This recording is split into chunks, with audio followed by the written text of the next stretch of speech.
Dear Mama Colleen, helloy po. Itago nyo na lang po ako sa pangalang Bianca. Bago pa lang ako sa work na pinasukan ko when I met Alex. Si Alex ang unang naging close ko bilang pareho kaming bago sa kumpanyang pinasukan ko.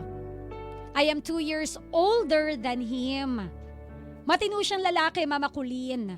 Tahimik, masipag, lalo't working student siya nung mga panahon na yon. At nakita ko how responsible he is. Kaya naman hindi mahirap na magustuhan po siya. Pero sabi ko noon, hindi na muna ako magtitiwala sa lalaki. Dahil kakabreak ko lang din po sa boyfriend ko noon. Ang first boyfriend ko na nakabuntis ng ibang babae. Sobrang sakit nun, Mama Colleen. Knowing na mahal ko siya, ibinigay ko ang lahat, pero yun pa ang ginawa sa akin. Yung nagkikita pa kami, pero harap-harapan na pala niya akong ginagago. Kaya nakakatroma lang. Kaya ang isipin na mag-entertain ng iba, parang ayoko na. Dahil hindi ko gusto na maranasang muli ang pakiramdam na niloloko. Hindi nagtagal napa-oo niya ako. Nagpalipas din naman ako ng buwan bago ko siya sinagot. In short, nagpagaling muna ang sugatan kong puso. At alam kong wala na talaga akong nararamdaman kay ex. Kasi narealize kong bakit ako iiyak sa lalaking pinili akong saktan. Deserve ko naman ang mahalinan tama. So eto na nga, kami na ni Alex. Hanggang sa may nangyari sa aming dalawa at nabuntis niya po ako. I was 22 years old that time. 20 years old naman si Alex. Admittedly, he was not yet ready, sabi niya. Kaya hinanda ko yung sarili ko noon na kahit hindi niya ako panagutan, itutuloy ko yung bata. Dumating din kasi siya sa point na pinagdududahan niya ako. Nasabi niya, hindi kanya ang bata. Masakit yun sa akin, Mama Colleen. Dahil alam naman niya na siya lang ang lalaki sa buhay ko. Alam naman niya na isa pa lang ang nagiging boyfriend ko, pangalawa siya. At alam din niya kung ano ang ginawa ng ex ko sa akin. Mama Colleen, alam din niya kahit na marami ang nagchat-chat at nagpaparamdam sa akin, hindi ko po pinapatulan. Pero madumi ang tingin niya sa akin. Na malandi raw ako at iniisip din niya na baka rebound ko lang daw siya.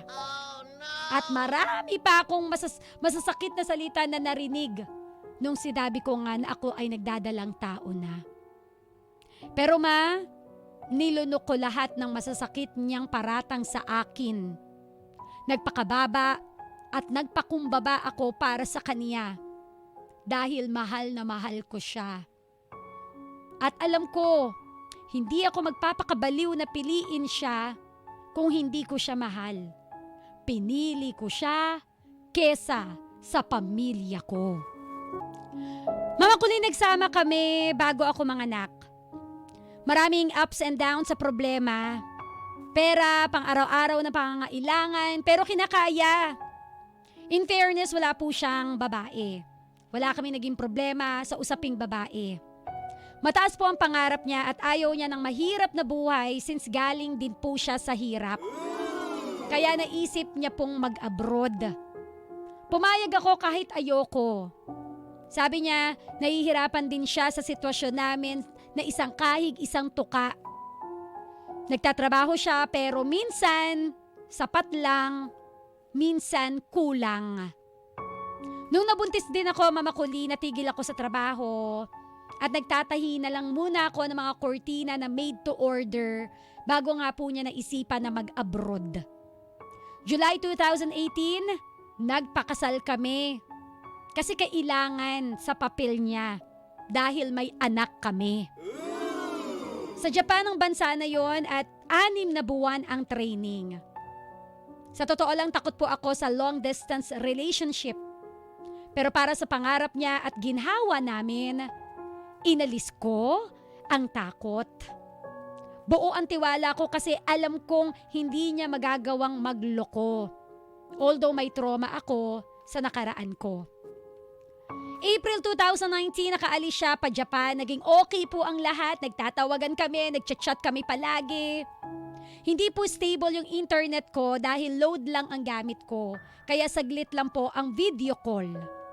Hindi pa sapat para sa internet din yung padala niya. May mga tampuhan, pero naaayos. Hanggang sa kinukutuban ako. To the point na binabangungot na ako. Nataon pa na may mga series ng panlolokong nagaganap sa mga pinsan ko. Na minsan naaapektuhan ako.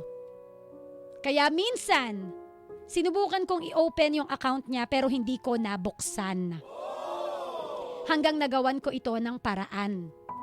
At dun ko na-discover na may kalandian na siya sa chat. Huli ko yung usapan nila. Nakapag-screenshot pa ako sa mga nauna nilang conversation. Kaya lang ang mga sumunod ay agad-agad niya na pong nabubura. At ang babae pala na kausap niya ay dati niya pong niligawan. Pero hindi natuloy o hindi siya sinagot. Hindi ko na po alam ano ba talaga ang nangyari sa kanila noon. Sabi ko, bakit kayo nag-uusap? Sabi niya may order lang daw siya. Pero hindi ako naniniwala. Dahil ang mga palitan nila ng mensahe, meron ng I miss you at meron pang gusto kitang mayakap. Yung babae, alam niyang may asawa at anak na si Alex. Naturingan pa naman siyang teacher. Pero nagagawa niya pang lumandi sa asawa ko pa. Mama Colleen, yung insecurities ko, hindi ko kinakaya. Ang karibal ko ay isang teacher. Teacher ang babaeng yon. Asawa ko nagtatrabaho sa abroad samantalang ako, housewife lang. Walang sariling kita lalo't pandemic no mga panahon na yon. Na yung maliit na pinagkakakitaan, hindi kita na matatawag para sa kanya yon kasi malaki yung sahod niya. Nanliliit lang ako sa sarili ko dahil college graduate naman ako. Pero hindi ko pa naranasang magtrabaho pa sa company na maipagmamalaki ng pamilya ko. Dahil mas inuna ko yung gusto ko, yung passion ko na magtahi. Kaya nag-aral ulit ako at yun ang mas ginusto kong gawin kahit na dinedegrade ako ng pamilya ko, yung pagtatahi ko. Pinilit kong maging positibo pero wala akong makapa. Hanggang sa napabarkada ako sa mga kananay ko, classmate ko noon, nakakasama ako sa inuman. Minsan nagiinom din ako mag-isa gabi-gabi para lang makatulog. Nahihirapan akong mag-move on, tanggapin. Tapos nalalaman ito ni Alex. Sasabihan pa niya ako na lasinggera daw ako. Na kung tutuusin, nagagawa ko lang ito para makalimutan yung sakit na ginagawa niya. Matino akong babae. Hindi ako bulakbol katulad ng binibintang niya. Hindi ako malandi katulad ng akala niya. Oo, madami lang akong barkada pero hindi ganun sa akala niya. Nasa good side ang mga barkada ko bukod sa nasa honor list kaming lahat ng barkada ko. Payo pa nga nila hiwalayan ko na si Alex. Gustong gusto ko na talaga. Sinabihan ako ng mga magulang namin, para sa bata, patawarin ko. Bigyan ko pa ng isa pang tsansa. Mama Colleen! Ang hirap ibalik ng tiwala. Ang hirap mabuhay, grabe yung anxiety attacks maya't maya. Hindi ko makontrol sarili ko, nagpapakatatag ako para na lang sa anak ko. Hanggang sa binago ko yung sarili ko, yung ayokong trabaho, tinry kong mag-call center kahit hindi ako magaling mag-English. Hindi ako nagsabi sa kanya na mag-a-apply ako. Kaya nung umuwi na siya ng Pinas, nadatnan niya ako na may trabaho na ako. Naging okay ulit kami. Mahal ko siya, hindi lang para sa bata. Pinaayos niya yung bahay, bumili siya ng motor, hinatid niya ako, hatid sundo sa trabaho. Nandyan yung meron pa rin siya mga pagdududa. Makalipas ang ilang buwan, umalis uli siya ng Pinas para magtrabaho sa ibang bansa. Nalaman ko ulit na kinokontak niya ulit yung babae. Gumawa pa siya ng bagong account, ibang pangalan, pero siya yung nasa picture. At yung babae na yun pa ang nagsabi, sabi ng babae na minsan kinompronta ko, hindi na daw niya kakausapin yung asawa ko, na ayaw daw niyang madamay sa away namin. Pero umalis lang uli yung asawa ko. Nag-to be continued ang kanilang kontakan. Hindi ko matanggap din na malandi ang asawa ko dahil bukod sa babae na teacher na kausap niya, marami pa siyang ibang babae na nilalandi through chat. At ang masakit, mas sweet siya sa iba na ako yung asawa na never kong naranasan sa kanya. Never siyang naging malambing sa akin. Wala akong natatandaan na nag-effort siya sa anniversaries namin. Sabi niya, defense niya, niloloko niya lang daw yung mga babae na nakaka-chat niya. O nililihis niya pa sa ibang dahilan. Matanda na ako para utuin niya sa kasinungalingan niya. Pero alam mo, Mama Colleen, sa kabila ng lahat, kumakapit pa rin ako. Bakit? Para lang manatiling buo ang pamilya ko. Mahal na mahal ko siya, pati ang anak ko. Pero hanggang kailan ako magtitiis, lalong sobra na ang sakit. Sumabay pa yung issue sa pamilya ko na ang papa ko nagloko at hindi ko matanggap ito. Parang sasabog yung isip ko. Yung lalaking pinagkatiwalaan ko sa pangalawang pagkakataon, yung lalaking binuksan ko ulit yung puso ko para mahalin, yung lalaking binigyan ko ng halaga para magmahal ulit dahil takot ako dati na magmahal, gumuho lahat ang buhay ko, ang mundo ko. Yung taong buong-buo yung tiwala ko na hindi magloloko, yung tahimik lang, nagawa akong lokohin. Yung nagsasabing madumi, malandi ako kahit wala akong ginagawang masama at pinapatunayan ko sa kanya na siya lang ang huling lalaking mamahalin ko. Ang hirap sa kalagayan ko, yung trauma sa buhay ko na bubuksan lahat. Yung takot ko, yung panlulumo ko sa unang pag-ibig ko, yung pagiging walang kwenta ko sa pamilya ko kasi pinili ko siya na dapat nagtrabaho muna ako para sa kapatid ko. Yung disappointment ng pamilya ko sa akin, mas pinili ko siya, pinili kong buuin ang pamilya na pangarap ko kasi lumaki akong walang nakasamang magulang, walang kakampi na lumalaki. Ang sakit. Gusto ko ipagpasa Diyos ang lahat. Pero kumakapit ako sa anak ko para magpatuloy. Mama Colleen, gusto ko lang huminga sa ibang tao. Walang may alam sa pamilya ko at pamilya niya sa problema namin ngayon. Encouragement lang din ang kailangan ko ngayon dahil pagod na ako kakaiyak. Malala na yung anxiety ko, binabangungot na ako at hindi na ako makahinga, hindi na ako makatulog. Nilalabanan ko yung pagiging suicidal ko. Opo, may mga suicidal thoughts na po na naglalaro sa aking utak. Pero nilalabanan ko lang para sa aking anak. Salamat sa time na mabasa ang kwento ko at handa akong makinig sa maipapayo ninyo. Muli, ako po si Bianca at ito ang aking kwento dito sa Heart to Heart with Mama Colleen. Real talk! Sadyang maraming tao ang nagiging alipin ng pag-ibig. Kahit alam na nila na mali na ito para sa kanilang mental health, kahit alam nila na hindi na tama, nasasagasaan na yung buo nilang pagkatao, pilit silang magbubulag-bulagan sa katotohanan, pilit silang magbibingi-bingihan sa kamalian, maging tama lang ito sa kanilang pakiramdam. Pero ang hindi nila alam, unti-unti silang nauubos. Hanggang sa darating ang panahon, kahit siya mismo, hindi niya na kayang buuin yung sarili niya dahil durug na ito. Na sana wag tayo umabot sa ganun, 'di ba? Wag tayo umabot sa puntong even us, hindi natin matulungan yung sarili natin. Hindi natin madampot yung sarili natin. Dahil kahit tayo hindi na natin alam dahil tuluyan na tayong nabuang nabaliw.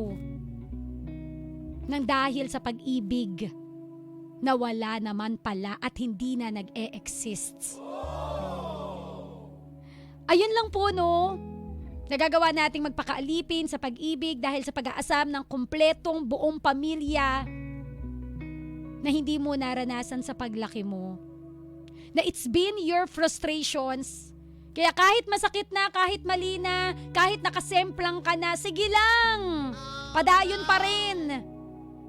Pero hanggang kailan? Kung ikaw tinatanong mo yung sarili mo, Mama Colleen, nababaliw na ako to the point na may mga suicidal thoughts na ako. Kailan ka pagigising? Hanggang kailan? Ito yung tatandaan natin mga bebe ko. Doing the right thing ay hindi lang para sa anak natin, kundi para din yan sa'yo. Or sige, vice versa natin ha, baliktarin natin. Minsan, gagawin natin yung desisyon or we will do the right thing hindi lang para sa sarili mo, kundi para sa anak mo. Bakit? Kasi mahirap yung durug na durug ka na, habang natudurog ka, nakikita ng mga bata, at hindi yun healthy para sa kanila. Kasi baka mamaya, yun ang maging normal for them. Normal na niloloko ng asawa, normal na si mami naglalasing, normal na si mami nawawala sa wisyo, na pagdating ng panahon, dahil iniidolo tayo ng mga bata, I will be like mommy someday. The effects, hindi ako psychologist, bebe ko, pero somehow, 'di ba? Psychologically speaking, meron yung impact sa mga bata eh. Yung araw-araw nila tayo nakikitang umiiyak, darating ang panahon na re-realize nila, bakit kaya? Araw-araw nakikita nila tayong umiinom. Iba po mag-isip ang mga bata, iba yung absorption nila sa mga nangyayari. Kumbaga yung mga bata, they learn from us. Ina-absorb nila lahat na nakikita nila sa atin to the point nga na minsan ginagaya pa nila tayo. The way we talk, the way we walk. Totoo yun. The way we dress. Diba? Minsan yun yung, kasi tayo yung idolo, tayo yung model nila eh. First model, idolo nila. Ikaw yung lagi nila nakikita. Ngayon kung nakikita nila, again, epekto. Epekto ng panloloko ng asawa mo, nagiinom ka, nagbabarkada ka, lagi kang lasing. Ang epekto nito sa mga bata, pwedeng ganun din yung ma-adapt nila someday. So yun ba yung gusto mong ma-adapt nila? Yun ba yung gusto mong maging normal for them? So again, minsan gagawin natin yung tama, hindi lang para sa atin, kundi para sa mga anak natin. Grabe dito eh. Alam mo, Mama Colleen, sa kabila ng lahat, kumakapit pa rin ako para lang manatiling buo ang pamilya ko. Mahal na mahal ko siya, pati yung mga anak ko. Pero ang biggest question dito, mahal ka rin ba talaga niya? Oh no!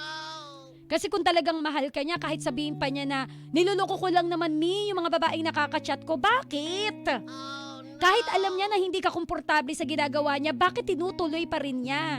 Eh di ba nga, kapag ka may asawa ka, ibibigay mo yung komportableng buhay sa asawa mo, hindi lang financially, kundi yung merong peace of mind na hindi siya mag-iisip palagi na meron kang kachat na iba, na meron kang kalandiang iba. 'Di ba? Kahit sabihin pa niya na niloloko ko lang naman yung mga babaeng yun, hindi pa rin tama. Hindi pa rin natin pwedeng tanggapin na i-normalize mo yan, sige lang. Susuportahan kita sa pagloloko mo sa mga babae. Kasi una sa lahat, babae rin si Mrs. Una sa lahat, traumatized din siya dahil nakaramdam siya ng panloloko ng ex-boyfriend niya noon. Now, if you are the one ang magpapalabas ng beast on her, then you are not the perfect partner sa asawa mo. Kasi dapat ang partner ilabas yung best in you. Pero kung ikaw yung magiging rason para lumabas ang beast, ang pangit na ugali niya, dahil din sa pangit na ginagawa mo, then hindi ikaw ang nararapat na partner sa asawa mo. Okay? So yun lang ate, hanggang kailan. Thank God, bubangon ka. Thank God, pinatunayan mo na kaya mo naman pala. 'Di ba? Na ibalik yung dating ikaw. Oo, somehow naglasing ka, nalaseng. Somehow, nabarkada ka, although sabi mo naman, goods ang barkada mo. Mga honorable mention kayo. Honorable mention kasi nasa honor list. Sana all. Diba? Diba? Kahit na, kaya lang feeling ko lang hindi mo nasabi dito sa letter mo, pero feeling ko somehow, syempre sa pagbabarkada mo, medyo napabayaan mo yung mga bata. Diba? Nakikita ng mga bata, uwi ka na laseng, kagabi. Hindi mo man din Italia, but somehow meron yung epekto. Tama, mali. So yun lang. Sana hindi pa huli ang lahat. Sana wag umabot na yung suicidal thoughts mo, pati bata, madamay pa. Oh, no. Sorry to hear this, ha. This is not you. I know this is not you. Pero may mga tao na tayong narinig na balitaan na yung pagiging suicidal nila, minsan pati bata nadadamay. Oh, no. Yung tipong kikitilin niya yung mga anak niya para hindi rin maranasan ng mga anak niya yung panggagago ng tatay nila, tapos huhulihin niya yung sarili niya. Meron ako nakita sa TikTok. Gigil na gigil ako, Mi. Oh, no. Yung, ewan ko kung nakita niyo to, tinatukan niya ng kutsilyo yung dalawang anak niya at sinasabi niyang, sinong uunahin ko? Ikaw o yung kuya mo? Pumasok ka dito.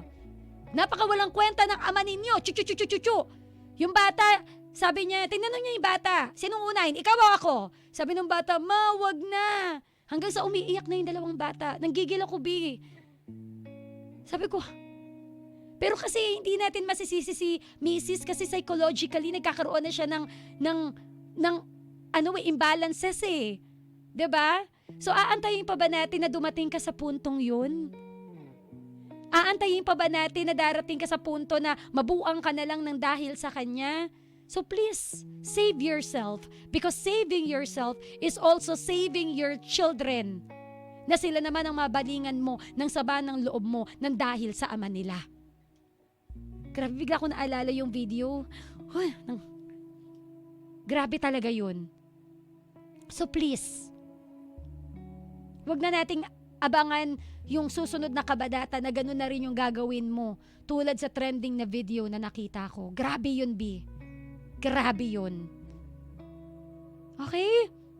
Again, save yourself sa tuluyang pagkabuang. Ipakita mo sa asawa mo na hindi tama ang ginagawa niya. Kahit sabihin pa natin na laro-laro lang ang lahat ng ito. Ka-winner, speak from your heart. Anong masasabi mo? Anong sausaw mo? Anong mema mo? 0977770915. Sa aking pagbabalik, ikaw naman ang bibida. Sausaw mo naman ang bibida. Dito sa Heart to Heart with Mama Colleen. 91.5